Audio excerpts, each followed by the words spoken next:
जय महादेव। जितने भी सनातनी हिंदू राष्ट्रवादी भाई बंधु हैं उनको दिल से मेरा नमस्कार। कपिल सिब्बल को बहुत ही भारी नुकसान हुआ है। 400 करोड़ रुपए को लेकर के जो बड़ी अपडेट आ रही है वो मैं आपको इस वीडियो में बताने वाला हूं और 19 बड़ी गिरफ्तारी हुई है वो भी आपको इस वीडियो में बताने वाला हूं। लेकिन सबसे पहले बात कर लें कि जब भी राम मंदिर का जिक्र होता है तो कपिल सिब्बल का जिक्र आ ही जाता है, क्योंकि कपिल सिब्बल राम मंदिर के खिलाफ सुप्रीम कोर्ट में पिलर बन के खड़े हो गए थे। और मैं इसलिए भी ये टॉपिक आप लोगों के सामने रखा हूं कि राम मंदिर का मुद्दा इसलिए भी इंपॉर्टेंट है क्योंकि यह मामला कपिल सिब्बल से जुड़ा है, देश विरोधी एजेंडा चलाने वाले लोगों से जुड़ा है, दलाल वकीलों की टोली से जुड़े ये मामले हैं। तो उन तमाम लोगों के मुंह पे ताला लगाना हमारा कर्तव्य बनता है। और राम मंदिर को लेकर के अगर कोई भी बड़ी खबर आती है तो इससे देश विरोधी एजेंडाधारी और दलाल वकीलों की टोली के सीने पे बुलडोजर जरूर चल जाता है। और आज इन तमाम दलाल वकीलों और देश विरोधी एजेंडाधारियों के ऊपर कैसे बुलडोजर चलेगी वो आपको इस वीडियो में थोड़ी देर में पता चल जाएगा। दोस्तों, लोगों ने कहा कि राम मंदिर बनाने से कुछ होगा नहीं, सिर्फ अर्थव्यवस्था खराब होगी, दुनिया भर का पैसा लग जाएगा, मंदिर बनाने से कुछ नहीं होने वाला, इन लोगों के लिए तो सिर्फ मस्जिद बनाइए तो ही कुछ होगा। ये सारे नैरेटिव को पूरी तरीके से गलत साबित कर दिया मोदी, योगी और अमित शाह ने। ऐसा नैरेटिव किसने बनाया? ऐसा नैरेटिव देश विरोधी एजेंडाधारियों ने बनाया। लेफ्ट लिबरल, वामपंथी, जिहादी, उग्रवादी, माओवादी, लिब्रांडो गैंगों ने बनाया। यह माइंड सेट आखिर कहां से आता है?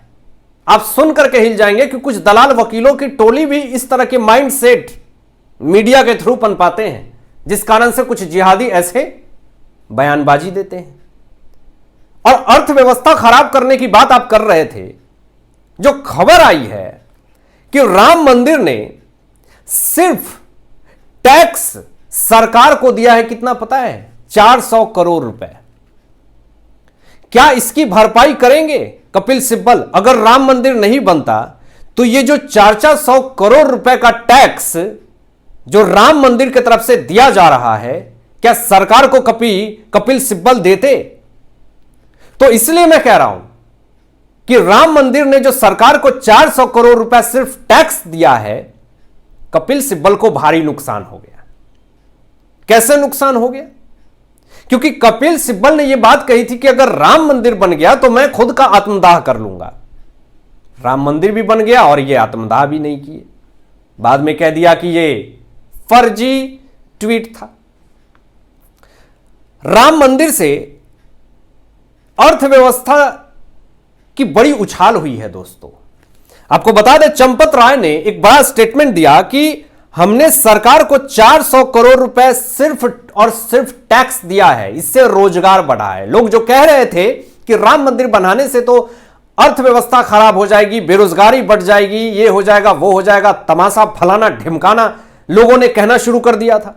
आज उन तमाम लोगों के मुंह पे कालिक पुत गया है। दोस्तों, मुंह पे ताला लग गया है, लेकिन शर्म से पानी पानी हो चुके हैं और सामने आकर के एक बयान नहीं दे रहे हैं, माफीनामा तक नहीं कर रहे हैं कि भैया माफ कर दो, हमने ये बात कही थी कि रोजगार खत्म हो जाएगा, अर्थव्यवस्था खराब हो जाएगी। आज क्यों नहीं वो सारे लोग सामने आकर के कह रहे हैं कि मोदी योगी ने जो काम किया, अमित शाह ने जो काम किया वो बहुत अच्छा किया?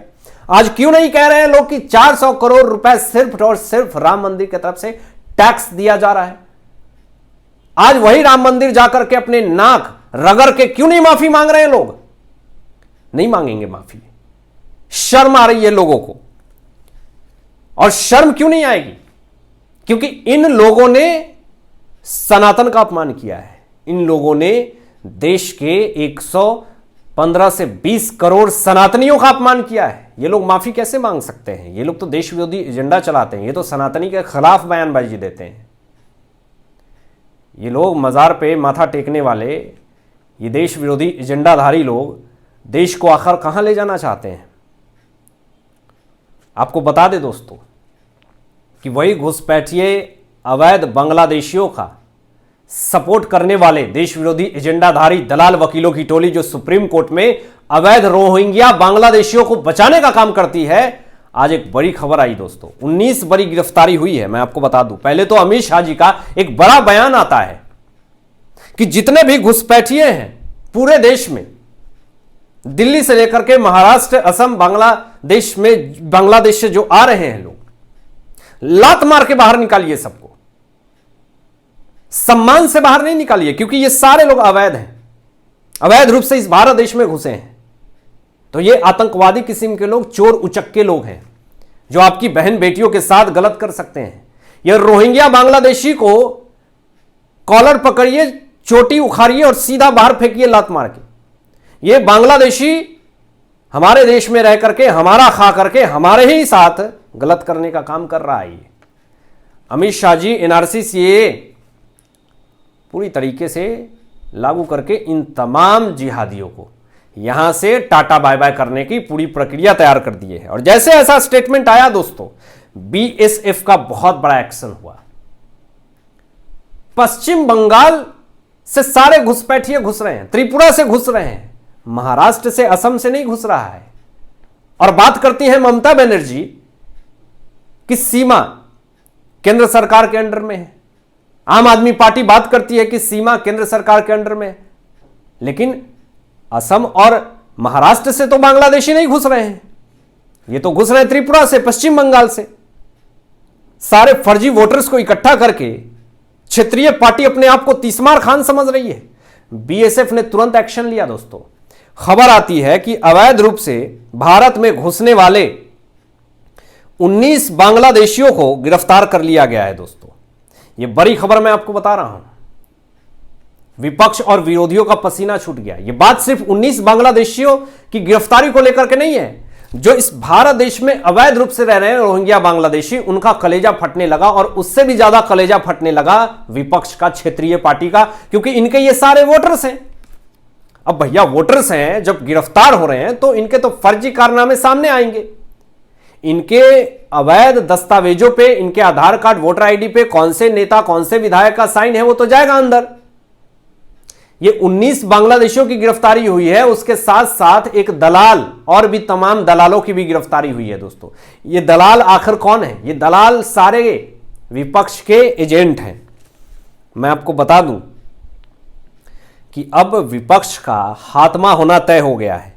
एक बड़ी खबर यह भी आ रही है कि पूर्व कांग्रेस नेता हैं कपिल सिब्बल, और आजकल कांग्रेस पार्टी के खिलाफ ही बयान दे रहे हैं ज्यादातर, हमने देखा है।